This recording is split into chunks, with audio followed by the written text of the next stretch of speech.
முன் ஒரு காலத்தில் ராஜா தன்னுடைய ராஜ்யத்தில் ஏற்பட்ட அகால பஞ்சத்திற்கு தீர்வு தேடிக்கொண்டு இருந்தார்.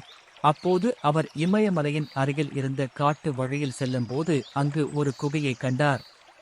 சற்று அருகில் சென்று பார்த்தார். அங்கு நந்தி காவலுக்காக அமர்ந்து இருந்தது. ராஜா நந்தியிடம் உள் யார் இருக்கிறார்கள் என்று கேட்டார். அதற்கு நந்தி சொன்னது, உள்ளே பரமேஸ்வரன் சிவபெருமான் தியானத்தில் இருக்கிறார் என்று சொன்னது. ராஜாவிற்கு மிகுந்த ஆனந்தம். தன் ராஜ்யத்தின் அகால பஞ்சத்திற்கு தீர்வு கிடைக்கும் என்று ராஜா உள்ளே செல்ல முயற்சித்தார். அப்போது நந்தி ராஜாவிடம் சொன்னது, குகையின் உள்ளே பரமேஸ்வரன் சிவபெருமான் ஆழ்ந்த தியானத்தில் இருக்கிறார். அவரை தொந்தரவு செய்யக்கூடாது என்று சொன்னது.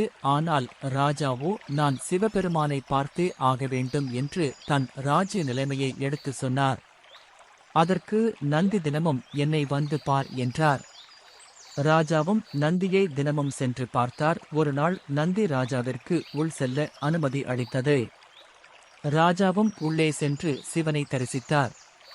இதை ஒரு கதையாக பார்க்காமல் இந்த கேள்விகளுக்கு விடை அறிந்தால் அதுதான் நந்தி கிரியா. முயற்சி செய்யுங்கள், இல்லை கீழ் உள்ள எண்ணில் தொடர்பு கொள்ளுங்கள். உங்களுக்கான கேள்வி: தினமும் நந்தியை பார்த்த ராஜா யார்? நந்தி யார்? குகை எங்கு உள்ளது?